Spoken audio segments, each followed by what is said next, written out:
네, 순종하시는 가정들이 많아서 축복합니다. 엄청 앞으로 오셨네요. 네, 한 자리씩은 앞으로 다 오신 것 같죠? 몇 분 보니까 옮겨 오신 것 감사합니다. 순종하신 여러분을 축복합니다. 아멘. 성경 말씀 보겠습니다. 열왕기하 6장 8절로 23절입니다. 열왕기하 6장 8절로 23절.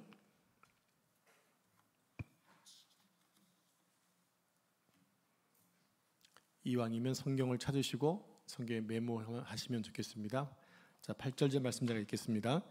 그때 아람 왕이 이스라엘과 더불어 싸우며 그의 신복들과 의논하여 이르기를 우리가 아무데 진을 치리라 하였더니 하나님의 사람이 이스라엘 왕에게 보내 이르되 왕은 삼가 아무 곳으로 지나가지 마소서 아람 사람이 그곳으로 나오나이다 하는지라. 이스라엘 왕이 하나님의 사람이 자기에게 말하여 경계한 곳으로 사람을 보내 방비하기가 한두 번이 아닌지라. 이러므로 아람 왕의 마음이 불안하여 그 신복들을 불러 이르되 우리 중에 누가 이스라엘 왕과 내통하는 것을 내게 말하지 아니하느냐 하니 그 신복 중에 한 사람이 이르되 우리 주 왕이여 아니로소이다. 오직 이스라엘 선지자 엘리사가 왕이 침실에서 하신 말씀을 이스라엘의 왕에게 고하나이다 하는지라. 왕이 이르되 너희는 가서 엘리사가 어디 있나 보라. 내가 사람을 보내어 그를 잡으리라. 왕에게 아뢰어 이르되 보라 그가 도단에 있도다 하나이다. 왕이 이의 말과 병거와 많은 군사를 보내매 그들이 밤에 가서 그 성읍을 에워쌌더라. 하나님의 사람이 사환이 일찍이 일어나서 나가보니 군사와 말과 병거가 성읍을 에워쌌는지라.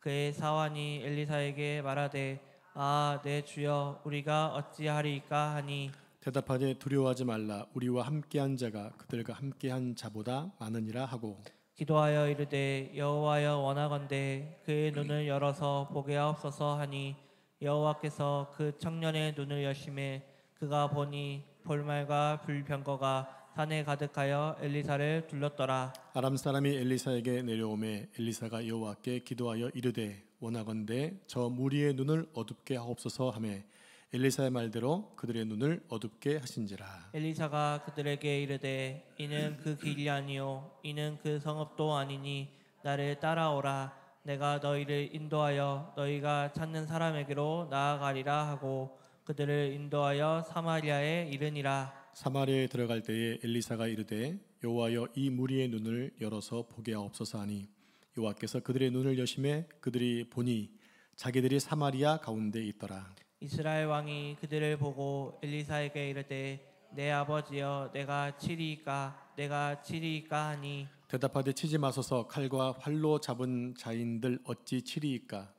떡과 물을 그들 앞에 두어 먹고 마시게 하고 그들의 주인에게로 돌려 보내소서 하는지라. 왕이 위하여 음식을 많이 베풀고 그들이 먹고 마심에 놓아 보내니 그들이 그들의 주인에게로 돌아가니라. 이로부터 아람 군사의 부대가 다시는 이스라엘 땅에 들어오지 못하니라. 아멘. 이 말씀은 살아계신 하나님의 말씀입니다. 아멘.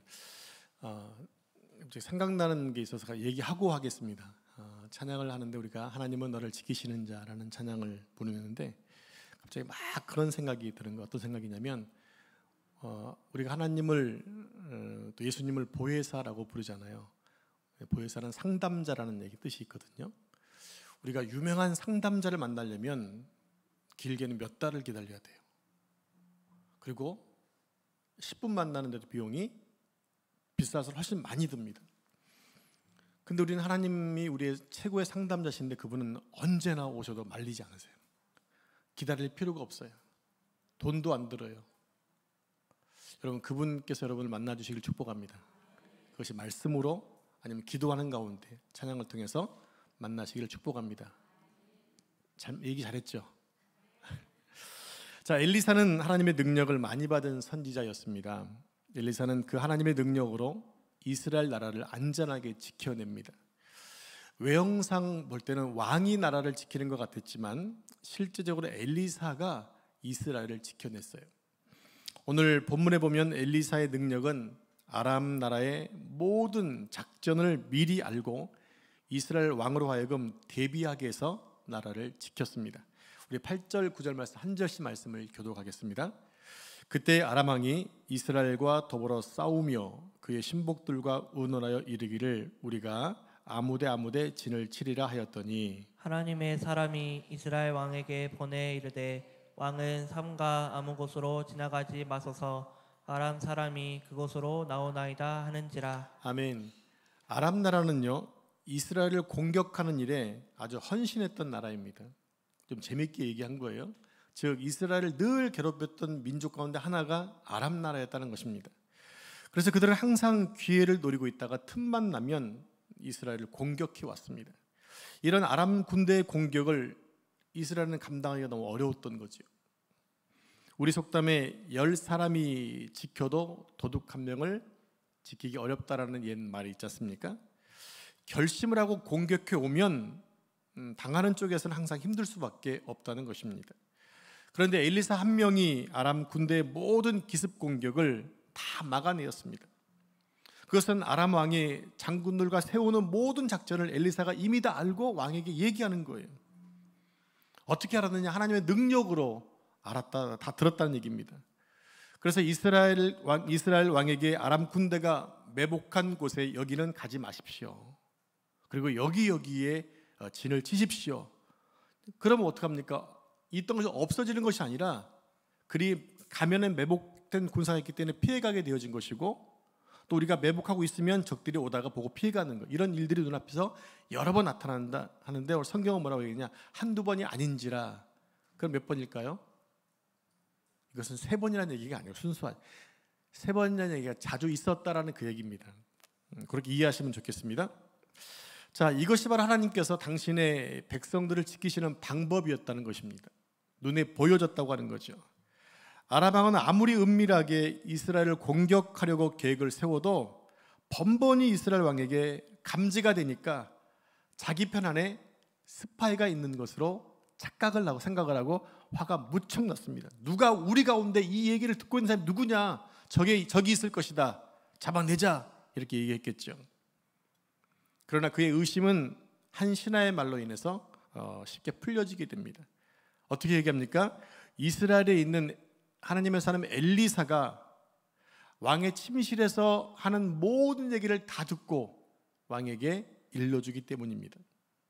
그러니까 아람 군대 안에는 간첩보다 더 확실한, 더 정확한 무엇인가가 있었다는 겁니다. 마치 성능 좋은 도청장치가 있는 것 같아요. 아주 잘 들리는. 그래서 다 듣고 미리 알고 대비를 하니까 아람 군대는 도저히 이스라엘을 공격하거나 공격을 막을 수가 없었던 것입니다. 자, 우리 11절 12절 말씀 한 절씩 교독하겠습니다. 이러므로 아람 왕의 마음이 불안하여 그 신복들을 불러 이르되 우리 중에 누가 이스라엘 왕과 내통하는 것을 내게 말하지 아니하느냐 하니 그 신복 중에 한 사람이 이르되 우리 주 왕이여 아니로소이다. 오직 이스라엘 선지자 엘리사가 왕이 침실에서 하신 말씀을 이스라엘의 왕에게 고하나이다 하는지라. 아멘. 지난 5월 31일 새벽 6시경에 서울에는 아주 그냥 엄청난 사이렌이 요란하게 울렸습니다. 비상 대피령이 내렸어요. 전쟁 직전입니다 라는 얘기 들었어요. 우리는 뭐 전혀 강간무소식이죠. 여기 안 울렸으니까. 서울에서 자취하고 있는 딸이 놀라서 전화를 했어요. 전쟁 나면 자기는 어디로 피해야 되는지 물어본 거예요. 아주 황당했습니다. 새벽 예배 설교를 마치고 기도하고 있는 시간에 이른 시간에 5시, 6시 한 50분쯤에 전화가 왔어요. 저도 놀랬지요. 갑작스럽게 서울에 있을 딸이 전화를 했으니까. 서울은 지금 난리라는 거예요. 왜? 지금 사이렌이 울리면서 문자가 또 얘기하기를 지금 전쟁이 나려고 하니까 어서 대피하시라. 상황을 잘못 파악한 정부에서 경계 경보 오발령을 내린 것입니다. 혼자 자취하는 딸이 잠을 자다가 듣는 사이렌 소리에 얼마나 깜짝 놀랐으면 아빠한테 전화했을까요? 다 또 생각한 엄마는 지금 주무실 것 같으니까 안 될 것 같고 또 동생은 막내는 군대 이렇게 아빠밖에 없더라는 거죠. 그래서 전화한 겁니다. 어떻게 해요? 할 수 있는 저도 방법이 없더라고요. 그때 조금 있으니까 이제 전화가 와서 경계 오발령이었습니다라는 전체 문자가 왔다고 얘기하더라고요. 이처럼 오보령에도 난리가 나는데 정말 전쟁이 난다면 여러분 어떻게 하시겠습니까? 그러니까 최근에 제 막내 여사의 휴가 와가지고 알려주더라고요.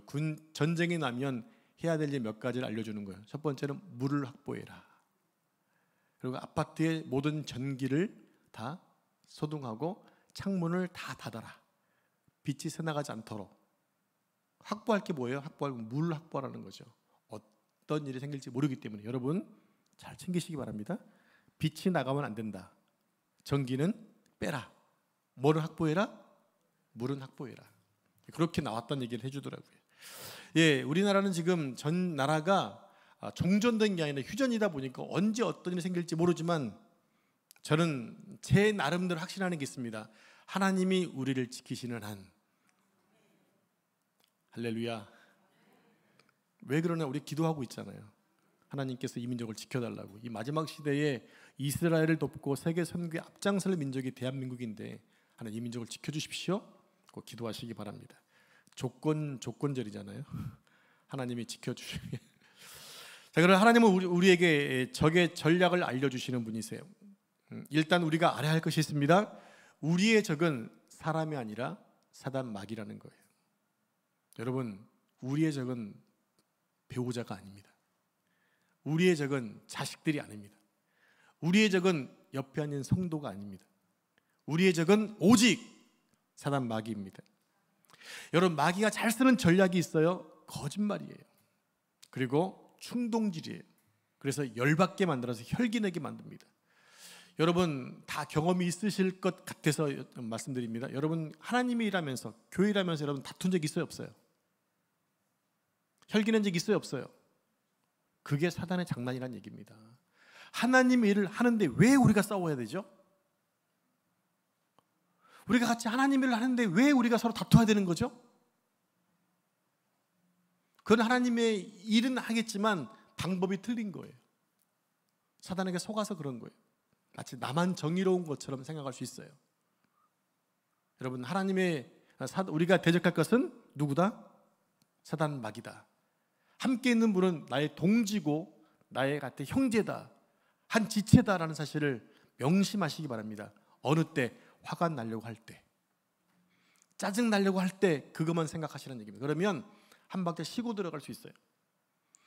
내가 한마디만 쉬면 싸움은 중지될 수 있다는 얘기입니다. 근데 내가 그것을 참지 못하고 한마디 하니까 상대방은 더 나한테 강한 말을 던집니다. 나는 잽을 던졌는데 상대방은 스트레이트를 먹여요. 그럼 나를 뭘 먹여야 돼요? 나는 어퍼컷이나 훅을 먹이겠죠. 그러면 게임 끝나는 거예요. 이게 사단이 하는 장난이니까 마지막 짜증 나려고 할 때 참자 얘기입니다. 이게 사단을 이기는 방법이에요. 우리가 정직과 믿음으로 나가면 마귀는 우리를 이길 수 없습니다. 특히 우리가 하나님의 말씀으로 무장되어 있으면 하나님이 우리의 모든 것들을 책임져 주십니다. 우리가 이것을 믿어야 하는 거예요. 사도행전을 보면 오순절에 제자들에게 성령이 충만해서 복음을 전하게 되는데 세계 열방에서 온 사람들이 모두 자기가 태어난 곳의 방언으로 말씀을 듣는 거예요. 한 가지 여기서 중요한 상식 얘기 드립니다. 오순절에 성령이 임했는데 각 지방에 많은 사람들이 모여와 있다는 얘기입니다. 왜 모여와 있었을까요?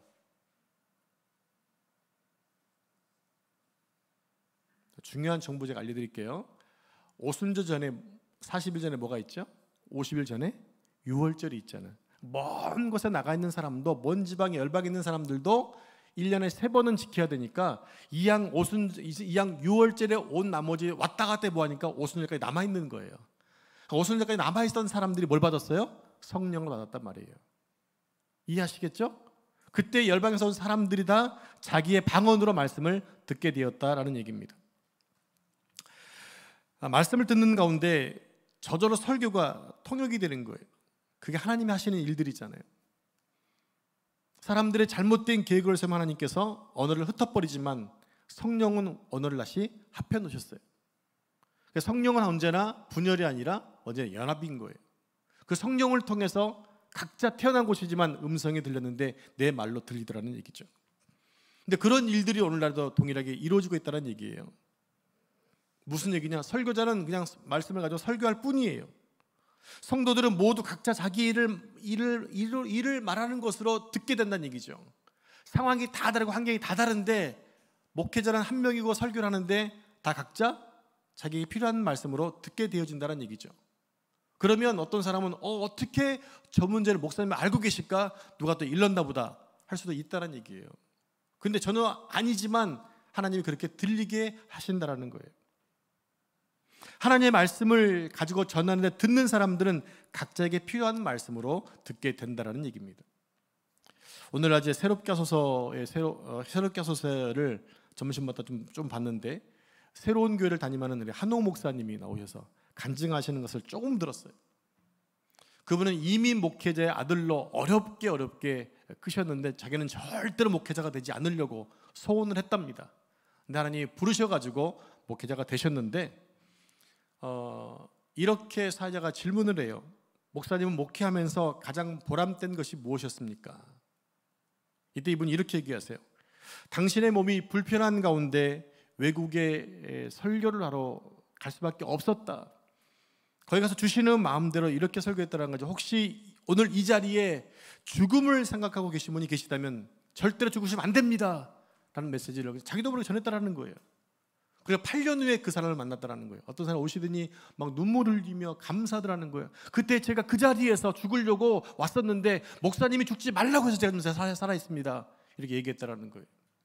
이제 그런 것을 느낄 때마다 목사님은 보람되었다라고 얘기하시더라고요. 그렇습니다. 하나님은 하나님의 말씀을 통해서 인생을 살리시고 신앙을 회복시켜 가십니다.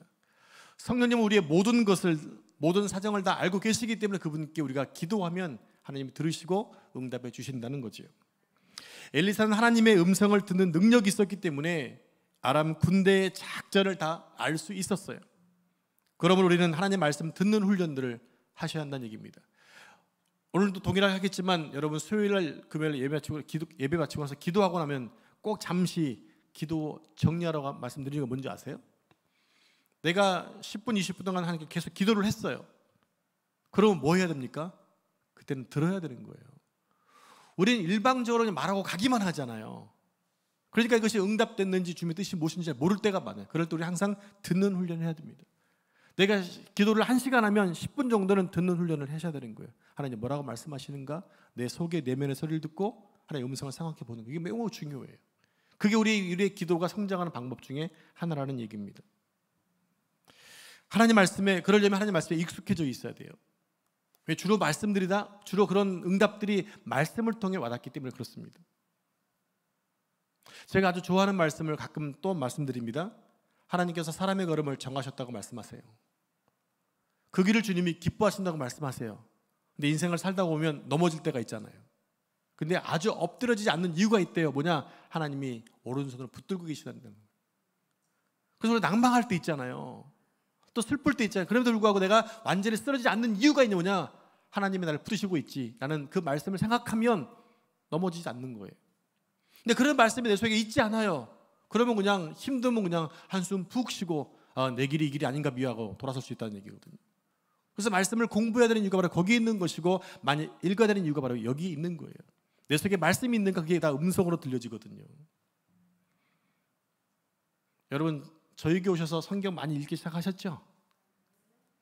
여러분 정말 복된 게 맞는 줄 아십시오. 성경을 읽어야 됩니다. 읽어야 그것이 내 속에 남아있을 때 기억이 될 때 그것이 음성으로 들려진다고요. 그게 바로 신앙의 힘이 됩니다. 아람 왕은 자기들의 가장 큰 원수가 이제 엘리사라는 것을 알아요. 이스라엘 전체 군대가 아니라 엘리사 한 명이 자기가 가장 큰 적으로 이해하게 된다고요. 그래서 아람 왕은 아무리 엘리사가 자신의 작전 계획을 다 안다 하더라도 그에게는 군대가 없는 것을 알고 엘리사를 잡기 위해서 작전을 세웁니다. 실은 아람 왕이 생각한 것은 엘리사에게 현실이었거든요. 그에게는 아무도 없었어요. 그냥 고작 자기 뒤를 따르는 선지생도가 다였습니다. 엘리사에게는 전혀 군대가 없었어요. 그래서 아람 왕은 하룻밤 사이에 군대를 몰래 이끌고 와서 도단성을 완전히 포위해 버립니다. 이 생각하면 너무 재밌어요. 야, 엘리사 한 명을 잡으려고 이 군대가, 이 정예화된 군대가 몰래 소리 안 나게 쉬쉬쉬 하면서 군화 소리 줄여가면서 이 성을 감쌀 생각하니까 너무 웃긴 거예요. 그들 보고 다 나중에 다 포로로 잡혀버리잖아요.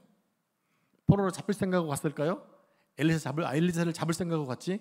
근데 그렇게 애를 썼는데 이게 꽝 됐을 때 얼마나 허무하겠습니까? 되게 웃긴 거예요. 자, 우리 함께 14절 15절 말씀 한 절씩 교독하겠습니다.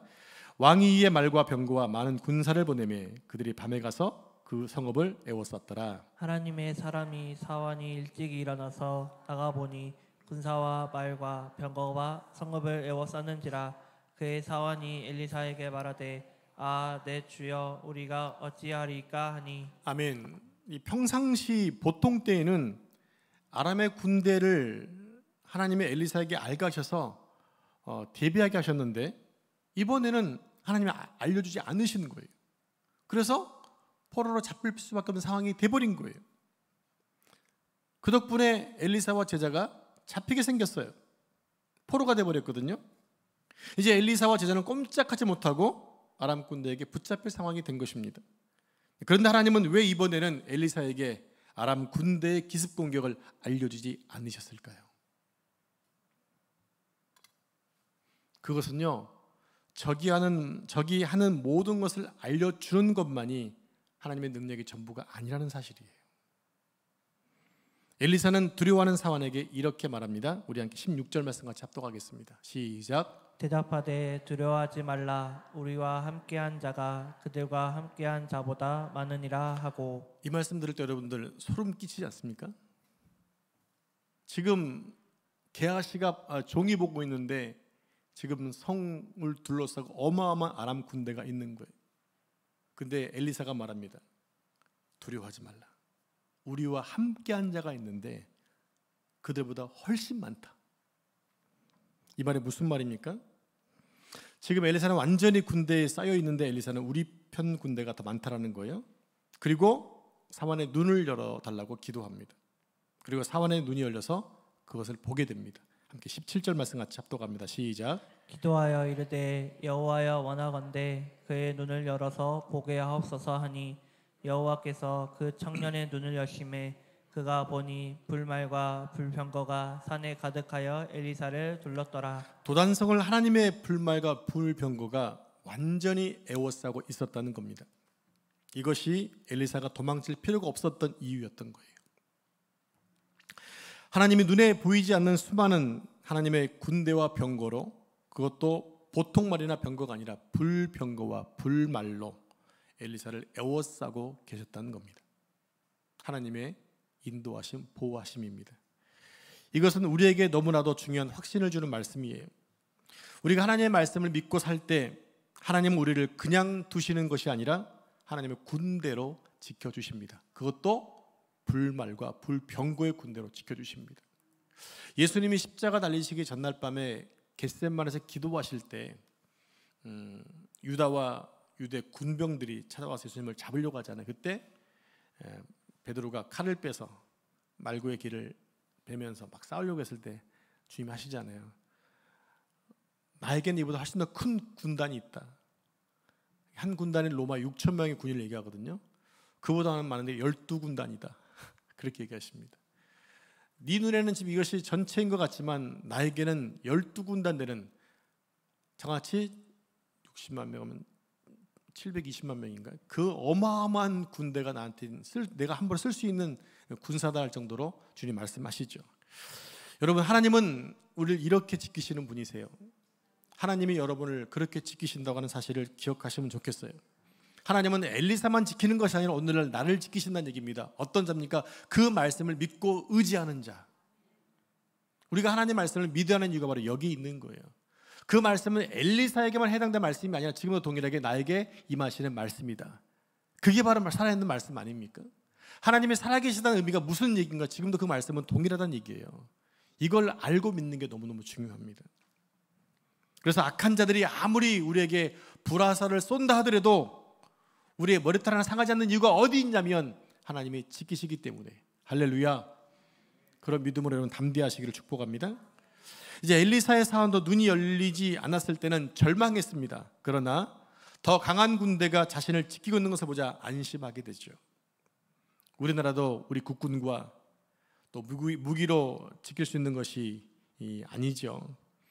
하나님의 군대와 불병거가 지켜주었기 때문에 지금까지 저는 이 민족이 이 어려움 가운데 살아났다고 생각합니다. 우리 한 민족이 세워진 이래 70년 이상이 한 번도 전쟁이 없었던 때는 지금밖에 없다잖아요. 그냥 반세기 동안에, 반세기가 맞나요? 하여간 그 뭐 5,000년 되는 시간 가운데 늘 전쟁이 뭐 거의 있었다고 그러는데 70년 이상이 없는 거예요. 지금밖에 없다고 역사학자들이 얘기해요. 이게 왜인가? 왜? 바로 하나님께서 이 민족을 지켜주시기 때문에 그래요. 수많은 이제 6.25 전쟁 이후에 많은 교회들이 깨닫는 거죠. 나라 민족에서 기도하고 또 북한을 위해서 기도하고 하나님의 도우심을 구하니까 하나님 이 민족을 쓰시려고 지금 이 민족을 지켜주고 계시는 거예요. 여러분, 우리가 계속 기도해야 될 이유겠죠? 여러분 계속 깨어서 나라 민족을 위해서 기도해 주시기 바라고, 특별히 북한을 위해서 기도 많이 해주시기 바랍니다. 미군은 철수를 한다고 하더라도 하나님의 군대는 절대로 철수하면 안 됩니다. 하나님의 군대가 남아있게 하려면 한국교회가 이 진리를 붙들어야 되고 하나님의 영광에 우리가 온몸으로 헌신을 다해야 하는 거예요.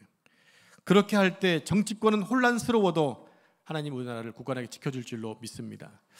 엘리사는 하나님의 능력으로 그 많은 아람 군대를 아주 쉽게 간단하게 포로로 만들어버립니다. 엘리사가 기도합니다. 하나님 그들의 눈을 어둡게 해주십시오.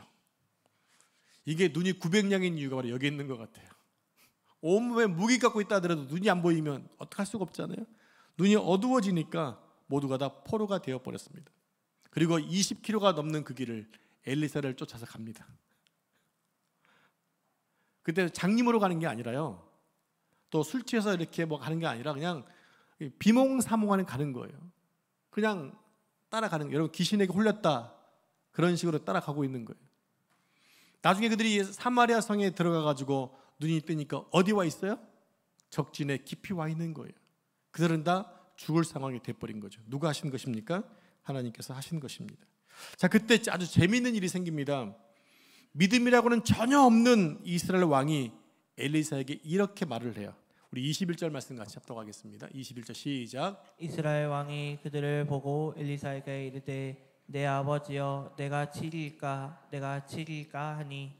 자신의 나라를 늘 괴롭혔던 아람 군대가 지금 어디 와 있어요? 자기 나라 지금 중심부에 와 있는 거예요. 아무런 힘도 쓰지 못하게 와 있어요. 좋은 기회 왔다. 다 죽여버릴까요? 그때 엘리사가 얘기하죠.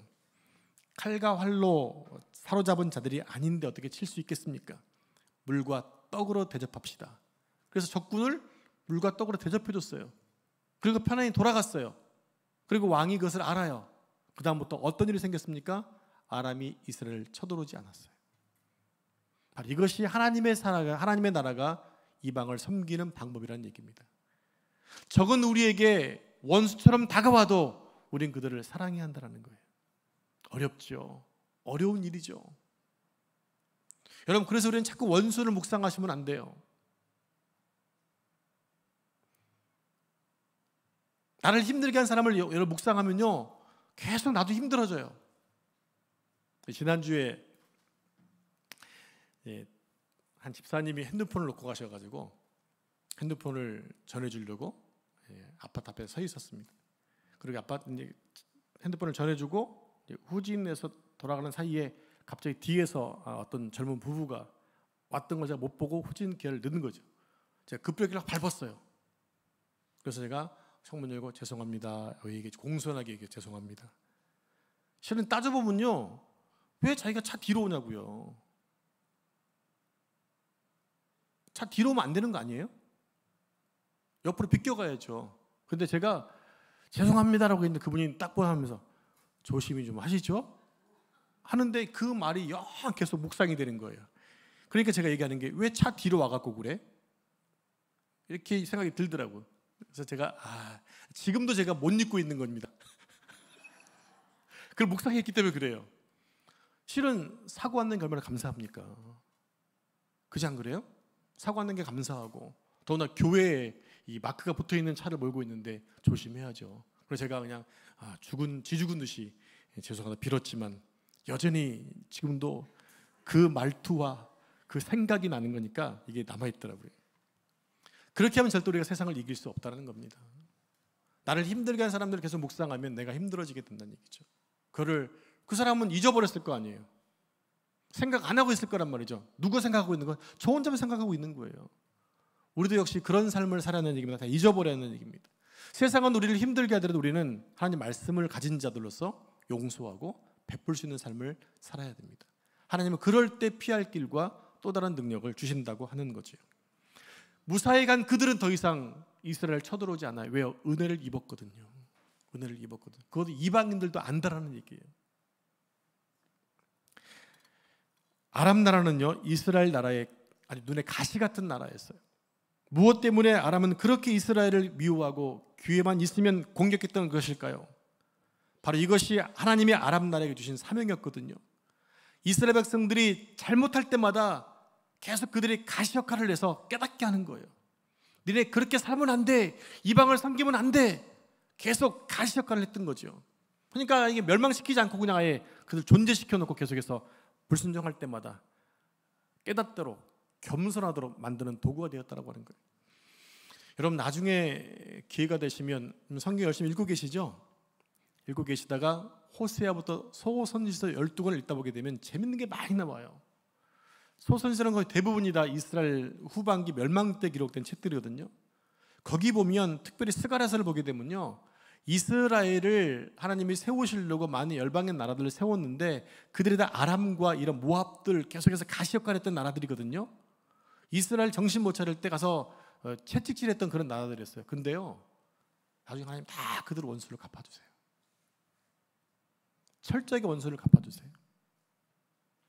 급기야는 이런 말까지, 그 눈에서 눈동자가 썩어버릴 거라고.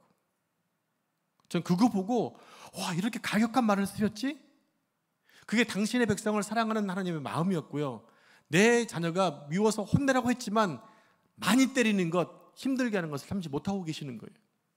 그래서 과하게 이스라엘을 혼냈던 다른 나라들을 하나님이 참지 않고 다 멸망시켜 버리죠. 그 모든 나라들이 다 바벨론의 포로가 되어서 그렇게 비참하게 죽은 것을 우리는 성경 역사를 통해서 볼 수가 있다는 얘기입니다. 하나님은 아람 사람들에게 알 수 없는 이유로 이스라엘을 미워하게 하셨어요. 그래서 이유도 모르고 죽자고 이스라엘을 미워하게 된 것입니다. 우리 주변에도 기독교인이라면 그냥 괜히 미워하는 사람들 있잖아요. 특별히 코로나 지나면서 수많은 사람들이 교회에 대해서 많이 욕했지요. 우리한테 무슨 반감 가정도 아닌데 괜히 그런 사람들이 있어요. 미워하는 사람들인 거죠. 우리가 그들을 어떻게 대하느냐, 우리를 미워하는 것 동일하게 미워하는 것이 아니라 그들은 모르는 거니까 우리가 기도하면서 그들도 예수님 만날 수 있도록 함께 섬겨 나가야 한다는 거죠. 우리가 왜 나가서 지역사회 전도를 합니까? 왜 지역사회 청소합니까? 그들에게 감동을 주어서 하나님을 소개하는 거죠. 왜냐하면 우리 주변에 있는 사람들이, 우리가 교회가 문 닫고 있다가 우리에게 통해서 복음도 듣지 못하고 그들이 멸망한다면 그 책임은 나에게 있을 수 있다는 얘기예요. 그래서 우리는 매 순간 가서 복음을 증거해야 되는 사명이 거기에 있는 거예요. 그래야 죽었던 사람들이 구원받고 돌아오기 때문에 그런 것입니다. 하나님은 이스라엘이 가시 같은 이웃을 통해서 겸손하게 하시고 또 하나님께 매달리도록 주변에 많은 나라들을 두셨습니다. 그래서 하나님의 복을 받고 그 복을 열방에 전하도록 하셨던 거지요. 그러나 이스라엘은 너무나도 자존심이 강했기 때문에 이런 가시에 찔리면서까지도 끝까지 회개하지 않다가 결국에 멸망되고 맙니다. 성전도 멸망되고 또 바벨론에 돌아와서 세웠던 수르바벨 성전도 무너지게 되고 결국 이스라엘은 70년의 완전히 역사에서 사라져버리게 되잖아요. 여러분, 내가 선택받은 것 여러분 감사할 조건이지만 그 사명 감당하지 않고 있으면요 안 된다는 것을 알려주고 있어요. 여러분에게 주신 하나님의 감동과 교훈이 있을 겁니다. 여러분 그 사명을 잘 감당해 내셔야 돼요. 그게 오늘 내가 존재하는 이유일 수 있다는 것입니다. 자, 우리가 받는 연단 중에서 힘든 것이 있죠. 특별히 사람들을 통해 받는 연단이 제일 힘듭니다.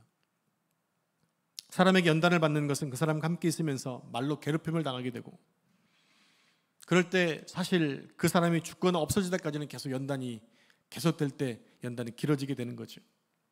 그러나 이런 시험을 이기는 방법은 자신을 겸손하게 낮추는 거예요. 하나님이 저 사람을 통해 나를 지금 교훈시키고 있는 거야 라고 생각을 하면 능히 이길 수 있고 그 사람을 위해 기도할 수 있어요. 하나님은 나에게 가장 확실한 훈련병을 옆에 두신 거예요. 그래서 그 사람을 볼 때마다 나를 보게 만들고 그 사람들한테 계속 힘들 때마다 나로 하여금 깨닫게 만들고 겸손하게 만들어가는 거예요. 나도 누구에겐가 저렇게 힘든 사람이 될 수도 있었겠지. 자신을 돌아보게 되는 거죠. 그러니까 고난과 어려움을 통해 나를 돌아보게 되는 거예요. 나를 돌아보면 내가 성장하게 되는 거죠. 하나님은 오늘날 우리가 성장하고 성숙되기를 원하세요. 그래서 여러분, 이제는 여러분 주변에 붙여진 사람들을 보고 여러분들 나를 힘들게 한 사람이 있으면 이제 그 사람한테 기도해 주셔야 됩니다. 그게 고난이 빨리 끝나는 방법이에요. 이제 말씀을 정리하겠습니다. 세상 사람들은 자신의 힘을 믿고 살아가지만 엘리사는 언제나 하나님만을 의지했습니다. 거의 자유자재로 하나님의 능력을 사용할 정도로 하나님과 친분이 있었습니다. 정도의 차이는 있을지 몰라도 우리도 그런 자들임을 여러분 잊어서는 안 됩니다. 우리가 하나님 능력을 잘 느끼지 못할 뿐이지만 하나님은 계속 우리 삶 가운데 계속해서 역사하시잖아요. 나를 지키고 계시고 나를 도우시고 계시고 나와 함께 하시는 흔적들을 여러분 삶 속에 느끼고 계시나요? 하나님은 물리적으로 물에 빠진 도끼를 떠오르게 하지는 않으시지만 우리 집안의 문제나 재정적인 문제를 여호와 이름으로 준비해 주시잖아요. 그게 다 하나님이 나와 함께 계시는 흔적들이거든요. 무엇인가 독특하게 특별한 것들만 기절해 생각하지 마시고 지금 내가 숨 쉬고 있고 평안하게 믿음의 길을 가고 있고 또 가정생활을 하고 있다는 자체가 기적임을 여러분 잊어서는 안 된다는 얘기예요. 거기를 눈 뜨고 보시면 하나님 하시는 일이 보인다니까요. 제가 그 보이는 일들을 제가 나중에 기회 되면 말씀을 드리겠습니다. 하나님은 우리가 하나님을 의지할 때 적의 전략을 알게 하셔서 속지 않게 하십니다. 그리고 하나님의 불말과 불평거가 우리와 우리 가정과 교회와 이민족을 지키고 있다는 사실을 여러분 눈으로 보셔야 합니다. 또한 우리를 대적하는 자를 두려워하지 말고 오히려 고맙게 여기면서 그를 위해 기도할 때 내 신앙은 점점 성숙돼 갈 것입니다. 여러분 어제보다 오늘이 또 오늘보다 내일이 더 성숙된 모습으로 하나님께 영광된 자로 세워지는 여러분 삶 되시기를 축복합니다. 기도하겠습니다. 하나님 감사합니다. 아람의 문제를 통해서 이스라엘을 겸손케 하셨고 또 그 민족을 이스라엘을 거룩하게 하신 이후에 전 세계 복음을 증거하도록 만드셨습니다. 하나님 오늘 우리의 관계 문제를 통해 나 자신을 돌아보게 하시고 겸손하게 살 수 있도록 도와주옵소서. 언제나 내 편 되시는 주님을 바라보고 하나님의 은혜 가운데 거하며 또 담대하게 믿음으로 살아갈 수 있는 우리 모두가 될 수 있도록 축복해 주옵소서. 우리 교회가 이 지역에 세워졌습니다. 이 지역에 필요한 일들을 잘 감당해내는 교회가 되게 해주시고 우리의 삶을 통해 복음이 증거되어지고 우리 하나님의 모습이 우리 삶 가운데 드러남을 통해 수많은 사람들에게 참된 복음이 증거될 수 있도록 우리를 사용하시고 축복해 주옵소서. 이 모든 말씀을 거룩하신 예수님의 이름으로 기도합니다. 아멘.